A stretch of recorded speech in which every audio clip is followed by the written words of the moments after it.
Olá, pessoas! Então, hoje o Comunica vai trazer um assunto muito importante, mas que também gera muitas dúvidas, que é a Síndrome do Pânico. Para isso, nós conversamos com a professora, doutora Juliana Baracá. Ela vai tirar algumas das nossas dúvidas e também trazer alguns detalhes sobre a Síndrome do Pânico. Me fale um pouco sobre você. Então, meu nome é Juliana Baracá, eu sou professora doutora, tenho doutorado em psicologia, minha área de atuação é psicanálise e psicologia social.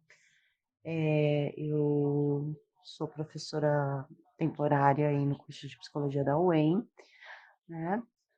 E, enfim, atuo tanto na área clínica como na docência e na pesquisa. O que é Síndrome do Pânico? Seria a mesma coisa que ataques de pânico? Em relação à síndrome do pânico,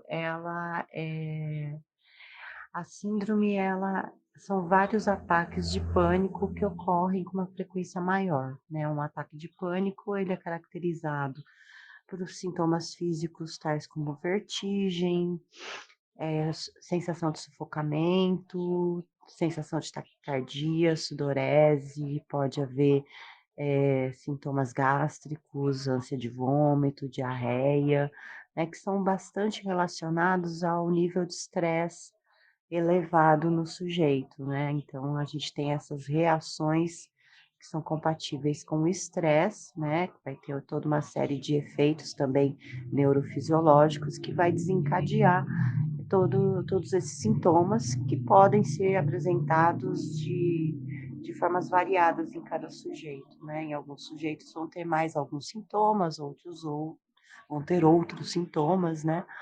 É interessante notar que Freud já descreveu esse ataque de pânico, que ele chama de ataque de angústia, em 1895. Depois pego certinho o nome do título para te passar, né? Então, o ataque de pânico é esse ataque de extrema ansiedade em que o sujeito sente um medo repentino, irracional, que muitas vezes o sujeito não sabe identificar qual o motivo. E a síndrome, dessa forma, é a frequência dos ataques, né? Um ataque isolado, qualquer um de nós pode ter, né? Assim como a síndrome do pânico, né? Também qualquer sujeito pode ter a síndrome do pânico. Ela faz parte da psicopatologia da vida comum, da vida cotidiana. E então a síndrome se configura pela extrema frequência dos ataques, né? Começa a ter uma vez por semana, de repente começa a aumentar, né? Quais são os sintomas? É fácil de identificação? Sintomas são de fácil identificação, né? Qualquer um pode observar. Em geral, a pessoa que tem um primeiro ataque na vida pode ocorrer do sujeito achar que realmente está tendo um AVC ou uma parada cardíaca, né? Um infarto por conta dos sintomas físicos, né? Mas ao longo, à medida que o sujeito vai procurando ajuda, um atendimento numa OBS, numa UPA, os próprios profissionais da saúde, o médico, o enfermeiro, vai orientar de que não há uma, uma causa orgânica para esse ataque, né? Ou seja, o sujeito não está tendo um AVC, não está tendo uma parada cardíaca, e aí o sujeito vai passar a identificar em si esses ataques de pânico. Em relação ao tratamento, como é?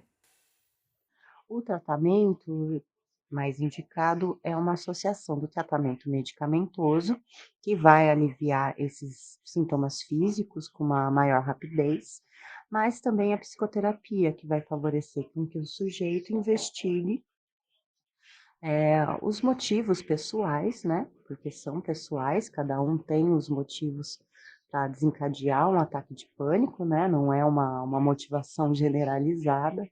Então, com a psicoterapia, cada um vai investigar na sua história de vida, na sua situação atual, o que está motivando esses ataques de extrema ansiedade, né?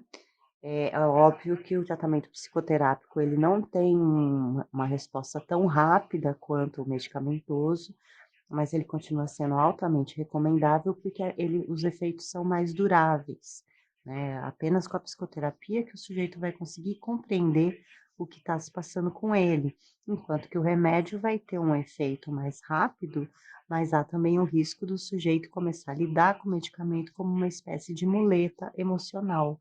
Então, o remédio é como se fosse uma gripe, não é? A gente toma um antitérmico para aliviar aqueles sintomas de febre, de mal-estar, mas o antitérmico não vai sarar a gripe, né? Quem vai fazer isso são os antibióticos.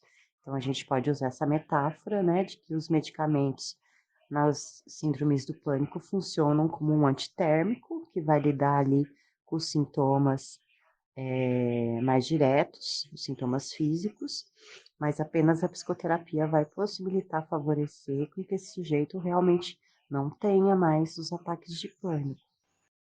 A síndrome do pânico ocorreu com mais frequência na pandemia? Os sintomas são mais acentuados? Eu acredito que durante a pandemia, os ataques e a própria síndrome do pânico tenham ocorrido com uma maior frequência, apesar de que ela é uma síndrome contemporânea, já há muitos anos, há pelo menos 20 anos, que ela é algo recorrente, né? Lá da época que o Freud descreveu a síndrome em 1895, ela aumentou bastante porque os estressores da vida contemporânea aumentaram as pressões sociais, pressões em relação ao trabalho, as expectativas de vida, né? Então, tudo isso foi potencializado nos últimos anos, e nos últimos anos a síndrome do pânico ela é muito corriqueira. É muito comum que o sujeito tenha tido, eu mesma já tive na minha juventude, é muito comum que a gente tenha uma pessoa próxima que passe por isso, e nada impede que qualquer um de nós venha a apresentar um ataque ou mesmo a síndrome do pânico ao longo da vida, né? Ela vai se destacar em momentos de crise da vida do sujeito.